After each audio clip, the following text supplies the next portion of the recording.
Vous êtes à la source de l'actualité. À toutes et à tous, bonsoir, bienvenue, les grandes articulations.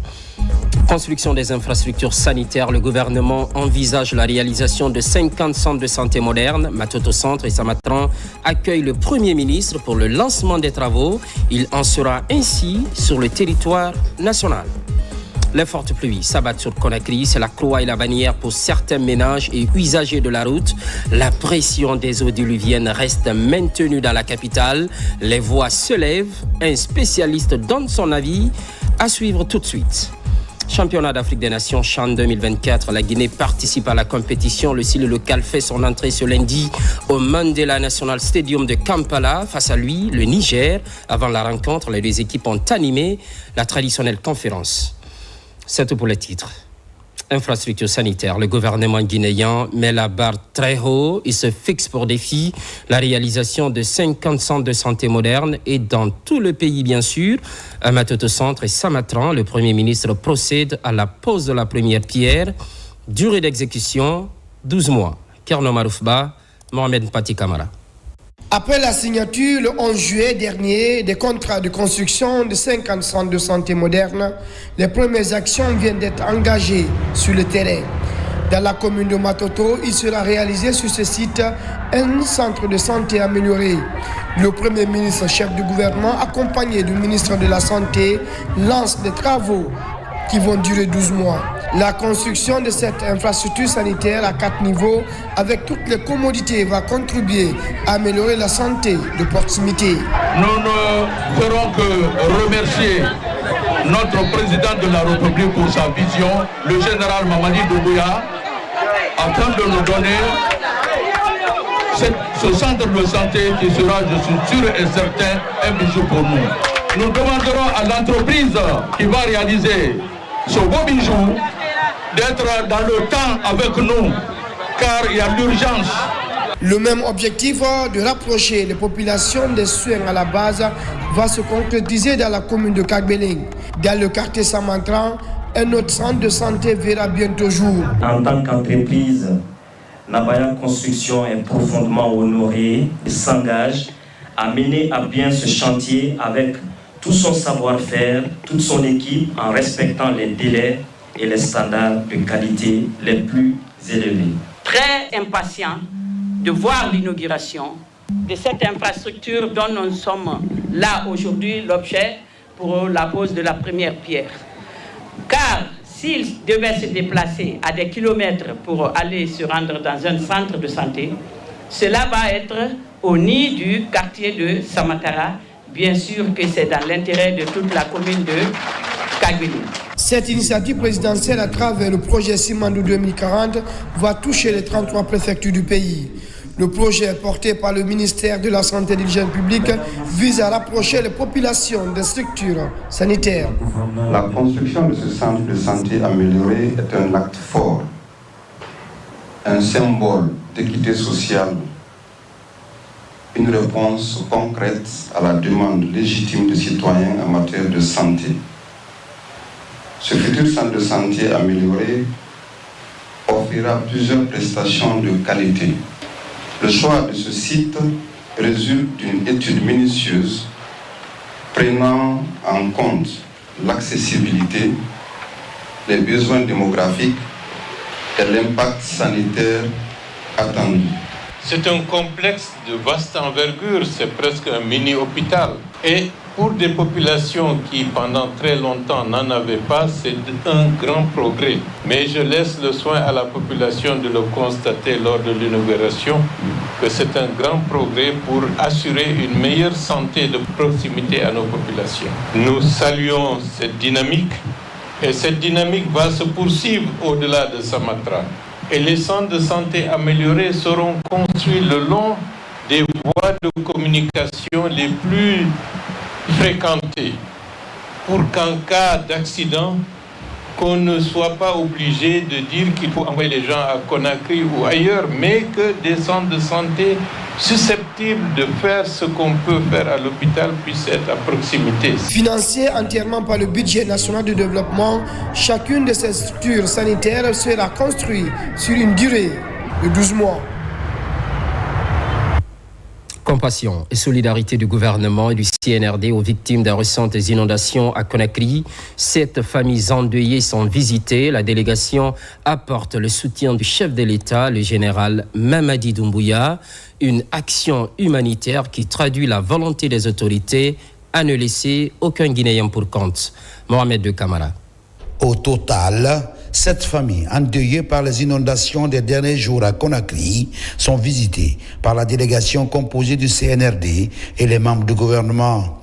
Suite à ce drame, la délégation est venue partager la compassion et la solidarité du président de la République, le général Mamadi Doumbouya, et tout le peuple de Guinée. On se souvient encore, la nuit du 30 au 31 juillet dernier, suite aux pluies diluviennes, certaines communes de Conakry ont été lourdement touchées. Les premières données, c'était 15 morts et 3 portés disparus. Et donc, ce matin, la journée d'aujourd'hui, il y a 2 portés disparus les corps des 2 portés disparus ont été retrouvés. Donc, nous sommes maintenant, l'ensemble du bilan, à 17 morts et 1 porté disparu. Dans les maisons mortuaires visitées par la délégation, on pouvait lire sur les visages la consternation et la pitié. Les parents étaient encore sous le choc de la disparition des membres de leur famille biologique. Je suis le seul pour être témoin. Dieu m'a sauvé, je suis le seul. On a retrouvé 3 corps. Donc il reste un corps jusqu'à présent qui reste. On a dit qu'ils sont parents que c'est là qui se rendent les services. Mes propres parents aujourd'hui, c'est le gouvernement. Nous tenons à saluer la compassion de tout un chacun. Parce que, disons, l'État, c'est nous tous. Donc, il faisait partie, nous aussi, nous faisons partie. Donc, tout un chacun a fait de son mieux pour présenter ses compassions, ses condoléances à la famille. Ce déplacement de ces membres du gouvernement matérialise la volonté des autorités au sommet d'accorder une importance capitale aux Guinéens. On connaît tous le côté humain de M. le Président de la République, le général Mamadi Doumbouya. Depuis l'annonce des inondations le 31 juillet dernier, ayant causé des pertes en vies humaines, il a instruit tout de suite le Premier ministre, chef du gouvernement, mais aussi les membres du CNRD pour aller rendre visite à chaque famille qui a perdu un être. C'est vraiment pour apporter son message de compassion, mais aussi de solidarité des membres du CNRD, mais aussi de l'ensemble des membres du gouvernement. Les blessés de ces inondations, à leur tour, sont aussi pris en charge par le gouvernement dans certaines structures sanitaires de la capitale. Une détermination des autorités à venir au secours des Guinéens, surtout en détresse. La compassion et la solidarité, certes, mais les inquiétudes persistent. Au constat ces derniers jours, les populations sont partagées entre routes inondées, habitations envahies par les eaux, trafic routier paralysé par endroits. Le cocktail est suffisant et difficile à supporter. À l'origine, les fortes pluies, le phénomène domine les débats et fait réagir un spécialiste en la matière. Abraham Christophe Kanté est allé à sa rencontre. En cette saison des pluies, la Guinée fait face à des précipitations de plus en plus intenses, marquées par des inondations récurrentes dans plusieurs villes du pays, plus précisément dans la capitale. Un phénomène devenu quasi-saisonnier, mais dont l'ampleur et la fréquence inquiètent autant les autorités que les citoyens. Cet expert en météorologie, face à son tableau de bord, affiche sa volonté de nous expliquer les spécificités des pluies diluviennes en Guinée, en particulier dans le Grand Conakry. Il faut retenir que c'est les conséquences liées au changement climatique qui font qu'on reçoit des pluviométries mal réparties avec des intensités inhabituelles. Alors, comparativement à l'année passée, de janvier à juillet, du 1er janvier au 31 juillet 2024, Conakry avait enregistré 1624,7 mm. Cette année, de janvier jusqu'hier, le 31 juillet 2025, Conakry a enregistré 1967,4 mm d'eau. Vous voyez déjà cette différence. À retenir que l'année 2024 a été l'année la plus chaude jamais enregistrée, selon le rapport de l'Organisation météorologique mondiale pour la planète. Donc, l'année qui suit, voici les résultats que nous sommes en train d'observer. Ça veut dire quoi ?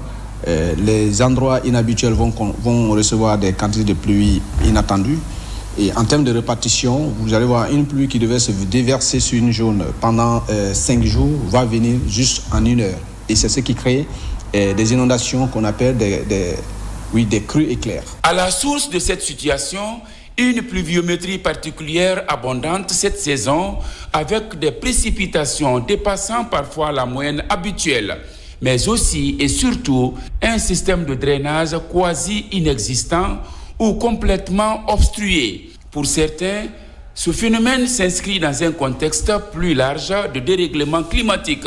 Cet expert alerte sur l'intensification des pluies en Guinée et l'importance d'adapter les villes à ces nouvelles réalités météorologiques. La pluie n'est pas une mauvaise chose, c'est ce qu'il faut retenir en fait. Parce qu'il y a des pays qui ne reçoivent que 2 ou 3 pluies par an, qui en ont besoin. Et donc si nous avons de la pluie, il faut dire que c'est une bénédiction de Dieu. La question qui se pose, c'est comment gérer cette situation. Alors, concernant la population, ce que je peux dire, c'est qu'il faut qu'il y ait des plans d'aménagement adaptés.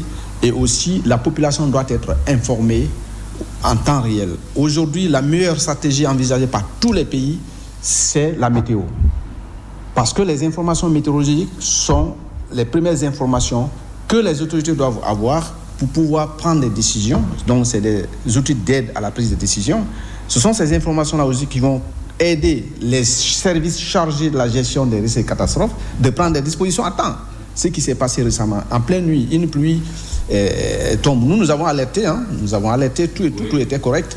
Mais est-ce que les gens ont considéré ce que nous avons mis en place? Au-delà du climat, l'urbanisation anarchique et l'absence des politiques durables d'assainissement aggravent la situation. Les caniveaux bouchés, le manque de curage régulier et la mauvaise gestion des déchets renforcent également la vulnérabilité des populations. C'est d'être vigilant et quand il s'agit de fortes pluies, d'éviter les zones inondables, de suivre les consignes de sécurité que les services chargés de gérer les risques et catastrophes vont donner, et aussi de ne pas négliger l'information météorologique. L'information météorologique, ce n'est pas les trucs qui sont sur les Android en ligne, c'est pas ça. C'est ce que votre pays donne. Alors que la saison des pluies bat son plein, la Guinée reste en alerte. Le défi est double. S'adapter aux effets du changement climatique tout en engageant des actions concrètes de prévention et de résilience. En attendant, ce sont les populations qui payent le plus lourd tribut. Situation à prendre très au sérieux. À Kouroussa, un peu plus loin, c'est la croisade contre l'insalubrité publique. Les équipements sont fournis à la jeunesse. Entre-temps, les résultats sont visibles. Un appui à la municipalité pour offrir un meilleur cadre de vie. Djamokaba. Parmi les 16 quartiers de Kouroussa, Doula, aujourd'hui du renouveau pour accueillir un projet d'établissement du lien entre la santé et l'environnement, des matériels nécessaires au curage, à l'assainissement des artères et à la gestion des ordures de la commune urbaine viennent renforcer la résilience locale. La jeunesse est impliquée pour s'attaquer aux problèmes d'insalubrité publique, source de plusieurs maladies. Aujourd'hui, nous remettons ces équipements à la jeunesse du quartier Doula parce que nous croyons en leur capacité à être des acteurs du changement, des ambassadeurs de la propreté et des partenaires solides dans la gestion durable de l'environnement. Notre action de ce jour ne constitue qu'un volet parmi d'autres de notre politique de responsabilité sociétale. Nous sommes dans les moments d'assainissement. KGM est venu par 2 fois apporter sa contribution. KGM est toujours présent à nos côtés, que ce soit dans les moments de joie, que ce soit dans les moments de tristesse. À Bananko, à la périphérie de Kouroussa, c'est un autre jour, pas comme les autres. À l'origine de la joie des habitants, l'inauguration de leur maison de Dieu pour répondre aux normes de sécurité. Sa mise en service, avec une capacité d'accueil de 300 fidèles, est perçue comme un tremplin pour les grandes retrouvailles religieuses. Population de Bananko, on cherchait au-delà des seules rencontres à consolider davantage les liens de coopération France sincère, basés sur la paix, la quiétude et surtout le développement entre la société KGM et la communauté de Bananko. À Kouroussa, dans le registre du respect du contenu local, ces projets sont hautement symboliques pour KGM, très engagé à soutenir l'esprit du développement local. Le coût est estimé à près de 500 millions de francs guinéens pour améliorer des conditions de vie. Protection et assistance des compatriotes en détresse, une mission d'urgence s'est rendue dans la localité d'Odiéné. Elle est conduite par l'ambassadeur de Guinée en Côte d'Ivoire. Cela fait suite à un conflit domanial dans 2 villages frontaliers à la Côte d'Ivoire. Plus de précisions avec Makeme Donzo. La Guinée et la Côte d'Ivoire, 2 pays voisins liés par l'histoire et la culture. Il y a quelque temps, un conflit domanial a éclaté dans 2 villages de la région de Kankan, frontaliers à la localité d'Odjéné. Plus de 700 compatriotes trouvent alors refuge à Kolosso, dans le département de Béléba. Les déplacés issus du village de Bolosso sont reçus avec dignité et dans l'esprit des liens séculaires qui ont toujours uni les 2 pays. Cette situation a créé un petit trouble au niveau des populations. Et nous avons à notre niveau fait des initiatives pour que nos frères qui sont arrivés soient de très bonnes conditions. Et lorsque l'information a été remontée au niveau d'Abidjan, son Excellence l'ambassadeur est venu aujourd'hui en personne pour saluer, mais pour remercier également les autorités et les populations d'ici. Et c'est le centre de la bonne collaboration qui existe entre nos 2 pays.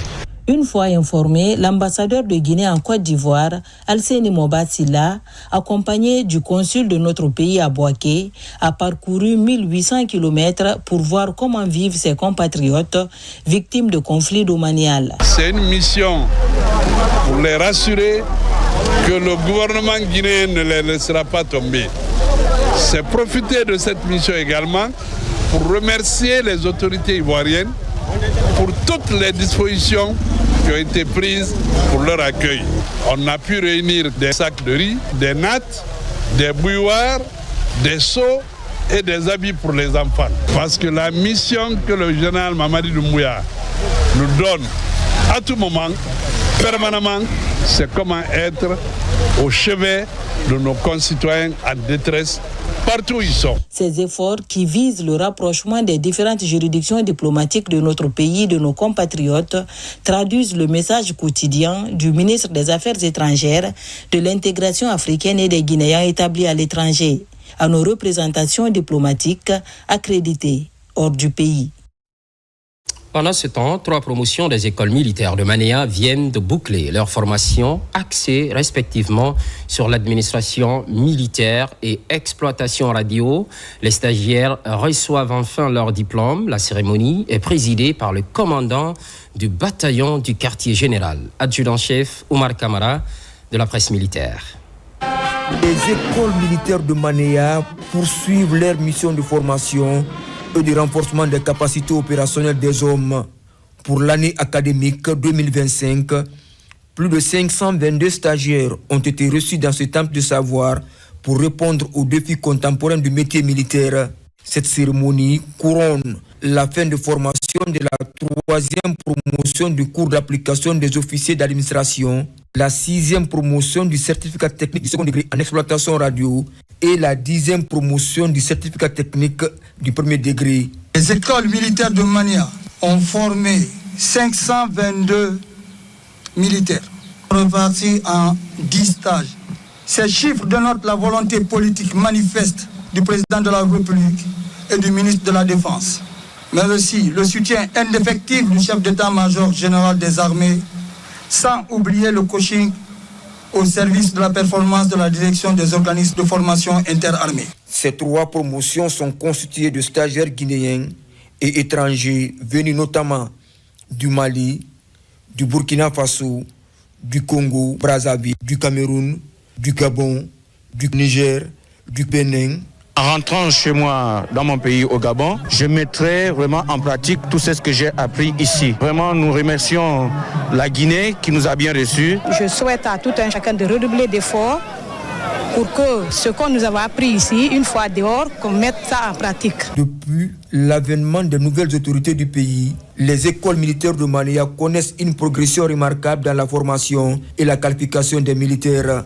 Cette dynamique, impulsée par le chef suprême des armées, le général d'armée Mamadi Doumbouya, vise à doter les forces de défense d'un capital humain, compétent, discipliné, opérationnel, apte à relever les défis sécuritaires actuels et futurs. Cette vision ambitieuse se traduit entre autres par le renforcement des capacités opérationnelles de nos forces, afin qu'elles soient mieux préparées à défendre l'intégrité territoriale, à protéger les populations et leurs biens, mais aussi à répondre avec professionnalisme aux défis sécuritaires contemporains, tant sur le plan national que sur-régional. Pour encourager l'excellence dans cette école, le commandement de l'école a offert des ordinateurs, des tablettes et des ouvrages aux 5 premiers de la 3e promotion du cours d'application des officiers d'administration en guise de récompense. Apprentissage de la porciculture ou l'élevage des porcs. 25 jeunes sont concernés. La session a lieu à Youmou. La clôture est effective. Moussa Komara, explication. En région forestière, la porciculture attire de plus en plus de jeunes agriculteurs. Comme dans cette porcherie où plus d'une vingtaine se professionnalisent. Une formation où savoir-faire rime avec rentabilité, hygiène et autonomie rurale. On les a appris l'habitat qu'on appelle la porcherie, comment construire une porcherie avec les moyens de bord, autrement dit le matériau locaux. On a vu aussi le module alimentation, comment alimenter les porcs avec nos matières premières locales que nous avons sur place, sans fournir beaucoup de transformations. 20 jours ont suffi pour ces éleveurs en herbe de comprendre tout l'écosystème de la porciculture. Dans ces centres d'apprentissage, un porceret est pris pour émasculer. Sans anesthésie, l'exercice se passe bien et la transformation est rassurante pour les bénéficiaires. C'est le lieu et le moment de remercier le formateur pour la qualité de la formation qui devient aujourd'hui un métier pour nous. Nous nous en sommes fiers et nous nous engageons à faire de cette formation des pratiques quotidiennes dans nos différentes porceries. Nous avons été instruits par Madame la ministre de déployer toutes les formations possibles dans toutes les préfectures que nous pouvons atteindre pour pouvoir toucher les cibles et les différentes couches de la société. À Youmou, la transformation des jeunes en porciculture est plus qu'une simple transmission de savoir-faire. C'est un levier de transformation sociale, économique et environnementale. Dans la région de Boké, les receveurs communaux consolident leurs compétences, une formation qui sonne la révolution. Il s'agit de changer de méthode de travail afin d'aider les communautés locales. Par ailleurs, le projet de nouvelle constitution s'invite dans les échanges. Moussa Bangoura. Boké accueille la direction générale du Trésor et de la comptabilité publique. C'est pour le renforcement d'aptitude des receveurs communaux de la région. Ce rendez-vous de donner et de recevoir consiste à acquérir plus de connaissances dans la gestion des finances publiques au niveau local, conformément aux principes de transparence et de redevabilité. Le développement, c'est à la base. Et il faudrait qu'à cette base-là, qu'on ait les bonnes pratiques, les bons outils pour que les receveurs, qui sont nos représentants, soient mieux accompagnés pour pouvoir accomplir dignement et efficacement leurs tâches. Il vous incombe désormais de trouver des stratégies qui permettront aux receveurs que vous êtes de jouer pleinement et efficacement votre mission. Plusieurs thématiques ont été passées au peigne fin, notamment la mobilisation des recettes, l'exécution des dépenses et la production des comptes de gestion. La méthode de travail, avant ce qu'on faisait, on va reprendre maintenant pour les autres et digitaliser, faire une pratique sur le modèle de gestion. L'invite que je vais faire au nom des receveurs, c'est de vraiment s'approprier les outils que nous allons nous mettre à notre disposition. Vous avez identifié les défis à surmonter, les opportunités à saisir pour une décentralisation financière effective. Je retiens que vous êtes engagé à un renforcement continu de vos capacités à travers une maîtrise de l'outil informatique essentiel à la mise en œuvre de notre mission. Autre facette de la rencontre, la vulgarisation du projet de nouvelle constitution. À travers ces assises, le contenu et les nouveautés apportées dans ce document juridique ont été expliquées à l'ensemble des participants pour une compréhension de tous. Session de formation biblique de Foulaya. La 40e édition se tient sur fond de vulgarisation du projet de nouvelle constitution.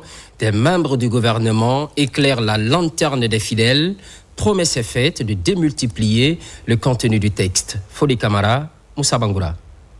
Dans l'amphithéâtre, professeur Daniel Lama de l'université de Kindia, accompagné de la ministre de l'Agriculture et du ministre secrétaire général du gouvernement, Félix Lama, le ministre de l'Élevage, a éclairé les fidèles catholiques sur le contenu du projet de nouvelle constitution.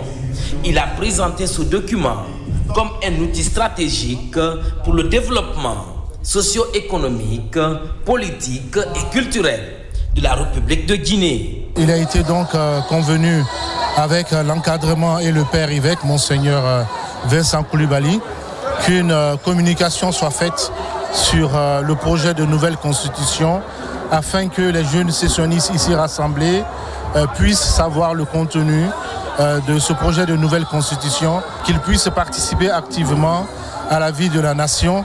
Et c'est dans ce contexte que j'ai présenté avec les collègues du gouvernement le contenu de ce projet de nouvelle constitution. Devant de nombreux fidèles chrétiens venus des paroisses de Conakry, ainsi que des délégués des diocèses de Boké, Kankan et Guékédou, le ministre secrétaire général du gouvernement, Benoît Kamanou, a également saisi cette opportunité pour présenter le projet de nouvelle constitution. Ce contrat social qu'on bâtit ensemble s'appelle la Constitution. Pourquoi une nouvelle Constitution? Parce que nous voulons un nouveau contrat social. Un nouveau contrat social qui est basé d'abord sur une prise de responsabilité. Ce projet de Constitution comprend donc un acte social qui a fait des innovations. Sur le plan social également, le droit à la formation est consacré. Nous avons l'obligation de mettre nos enfants à l'école jusqu'à 17 ans avec un principe simple, la gratuité. À l'issue de cette rencontre de vulgarisation, les fidèles ont souligné que plusieurs articles du document favorisaient leur épanouissement. J'ai bien compris le message prodigué par le ministre de l'Élevage. On a accepté avec joie la nouvelle constitution et nous avons l'espoir que le changement sera fait. Pour élargir la sensibilisation auprès des fidèles présents pour la session de formation biblique, les formateurs ont été mis à contribution pour continuer la vulgarisation du document. Retour à Boké, la compréhension du texte fondamental s'élargit. Plusieurs endroits de la région sont touchés. C'est le préfet en personne qui était face à la population. Younes Atawel Kamara était de la partie. Le préfet de Boké enclenche une vaste campagne de vulgarisation du projet de nouvelle constitution dans les différentes sous-préfectures relevant de sa juridiction. Première étape, les sous-préfectures de Binti Modia, Kamsar et Kolaboui. Partout, colonel Alseni Kamara a, dans la langue du terroir, traduit de vive voix aux populations le contenu de ce document. Quand une constitution parle de développement de la jeunesse, de l'épanouissement des femmes, franchement, je crois que cette constitution, c'est la meilleure constitution que nous pourrons avoir. Nous avons eu le temps et la chance de le parcourir. Elle regorge tellement d'importance pour notre pays. Elle nous protège de beaucoup de choses. La Constitution a été expliquée. La population de Kamsar a compris et a adhéré à cette Constitution et s'engage à voter massivement pour le 21 septembre. Ensuite, la première autorité de la préfecture de Boké et sa suite se sont rendus successivement dans les sous-préfectures de Tanene, d'Abis et Kamfarandé. Dans ces différentes sous-préfectures également, les populations se sont fortement mobilisées pour écouter les messages d'information sur le tenant et les aboutissants du projet de nouvelle constitution. La population apprécie sincèrement ce qui a été vulgarisé aujourd'hui. Ils ont vu qu'en réalité, cette nouvelle constitution n'est pas faite ni pour le président de la République, ni pour le membre du gouvernement, ni pour les premiers ministres. C'est eux-mêmes qui ont donné leur voix. Les prochains jours, le colonel Alseni Kamara va se rendre aussi dans d'autres sous-préfectures, notamment Malapouya et Sansalé, pour mieux expliquer aux citoyens le contenu de ce projet de nouvelle constitution. Au même moment, et sur initiative des autorités locales, la commune insulaire de Kassa sensibilise les relais communautaires.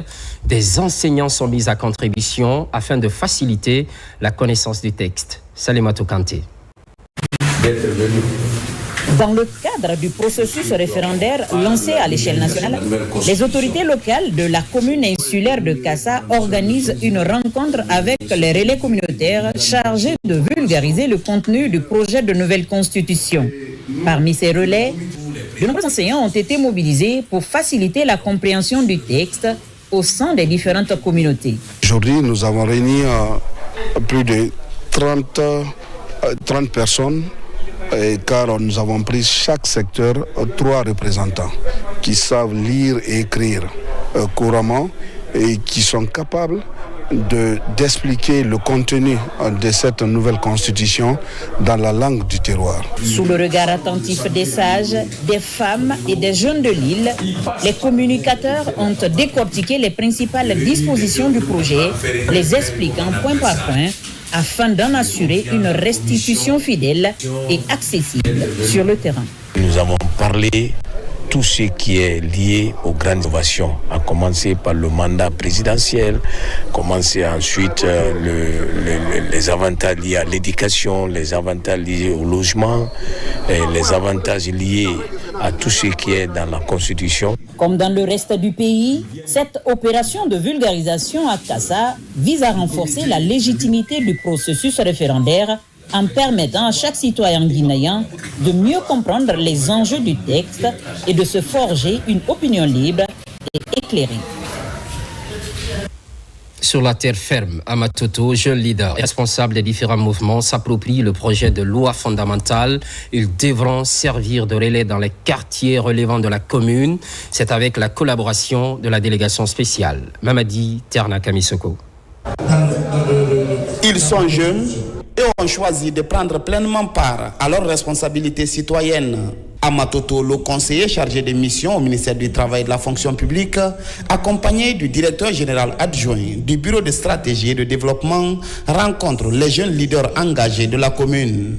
Organisée sous l'égide des autorités de la délégation spéciale de Matoto, cette rencontre vise à présenter les grandes lignes du projet de la nouvelle constitution et de discuter du rôle que pourrait jouer la jeunesse dans l'animation future de la vie sociale, politique et économique du pays. Nous avons réuni la coalition des mouvements afin d'échanger avec eux sur l'avantage, les opportunités qu'offre cette nouvelle constitution. Nous les avons informés davantage sur tout ce qui est innovation, les droits, les libertés fondamentales qu'offre cette constitution à la population guinéenne, le droit à l'éducation à partir de 5 ans à 17 ans, le droit à la santé universelle, la Cour spéciale de justice qui est aussi une nouvelle institution instaurée dans cette nouvelle constitution.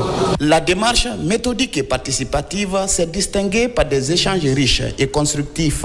Il s'agit, à travers cette initiative, de faire de ces jeunes leaders de véritables relais communautaires dans leurs différents quartiers. Une fierté de voir ces jeunes réunis autour d'un jeune leader qui les met ensemble pour les expliquer les éléments de langage et le contenu de cette constitution, afin que ces gens-là puissent nous aider, autorités locales, dans nos différentes communes, dans nos différents quartiers, à sensibiliser les femmes, à sensibiliser nos citoyens. Nous apprécions cette initiative à justice parce qu'aujourd'hui, l'enjeu majeur, c'est de comprendre tout ce que nous avons dit, les 199 dispositions de la Constitution. Nous avons parlé des 14 points de verrouillage, nous avons parlé des innovations. Tout ce que nous avons dit là ne sert à rien si le peuple ne s'est pas approprié. La jeunesse de Matoto affiche clairement sa volonté de s'impliquer dans l'effort national d'explication et de vulgarisation du contenu de la future loi fondamentale. Hors de Conakry, Afrique Guinée précisément, les populations ont eu droit à une séance d'explication, une rencontre animée par la coalition républicaine. Mamadou Saliouba. Afrique Guinée et environ, les populations ont bravé la forte pluie pour rallier la maison des jeunes de la ville. Sur place, la coalition républicaine explique aux citoyens le projet de la nouvelle constitution. Face à un public attentif, le président de la coalition républicaine est revenu avec pédagogie sur les innovations et les avantages de la future loi fondamentale. La coalition républicaine, en tant que mouvement structuré, prend toute sa part dans la sensibilisation, l'appropriation, la diffusion du contenu de ce texte auprès des populations, notamment à la base.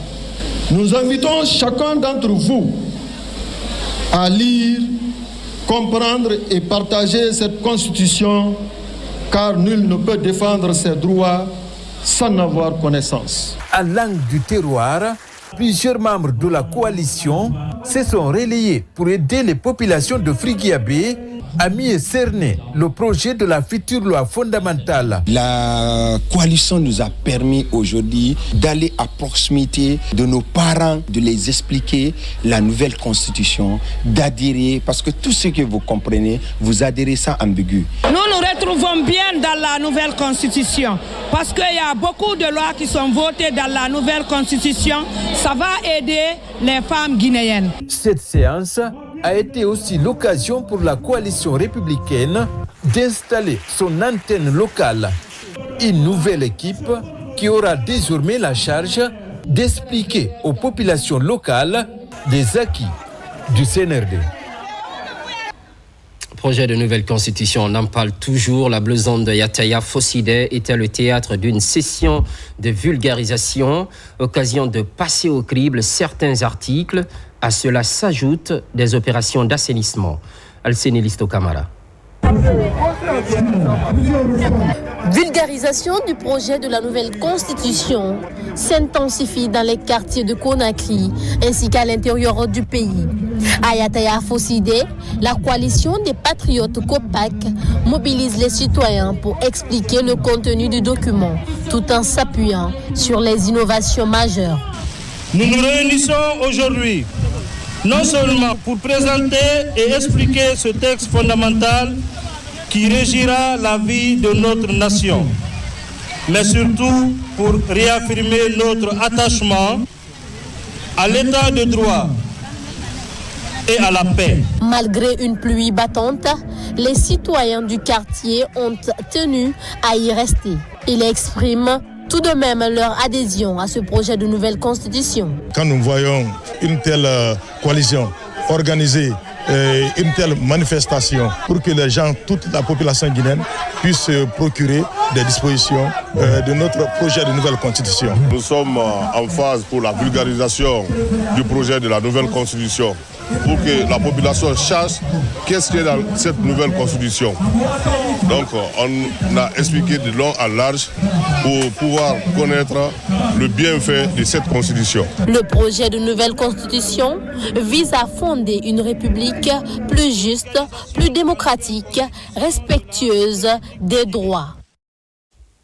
Un commentaire signé Dalo Basila. À l'intérieur du pays et pour le même motif bien sûr, Dabola se déploie pour l'appropriation du contenu du projet de texte fondamental. Première étape, les administrateurs territoriaux. Karim Kamara. À Dabola, retrouvailles autour du Saint-Coran pour une Guinée unie et prospère. C'est le prélude d'une campagne de vulgarisation du projet de la nouvelle constitution.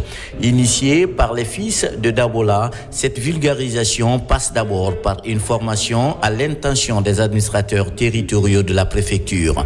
Chef de quartier, président des délégations spéciales, cabinet du préfet, forces de défense et de sécurité, chacun reçoit une copie du document. Personne ne doit rester à la marge de cette vulgarisation. C'est les acteurs, c'est eux qui sont très proches des citoyens. Ils peuvent véhiculer facilement le message plus que tout le monde.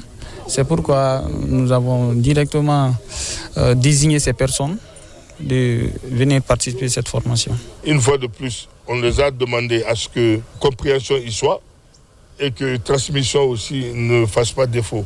On voudrait bien qu'à leur retour, qu'ils nous envoient le calendrier dans les différents districts pour que nous aussi nous puissions aller assister à certaines vulgarisations. Ces acteurs sont édifiés sur le fait que la Constitution est le texte le plus important qui puisse exister dans l'ordonnancement juridique d'un pays et que c'est de ce texte que les autres textes doivent prendre leur légitimité. Nous leur avons donné les expressions qu'il faut, les mots qu'il faut et les mots justes pour effectivement expliquer l'importance de ce texte fondateur de l'État guinéen à nos compatriotes restés dans les villages pour que ceci ait une bonne compréhension de ce pourquoi ils iront se prononcer le 21 septembre. Je sors très outillé. Tout le monde l'a apprécié.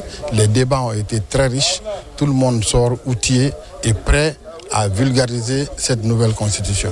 À travers des slams, les élèves ambassadrices du projet Simandou dans la préfecture de Dabola sont aussi mises à contribution pour faire passer le même message de vulgarisation sur le projet de la nouvelle constitution.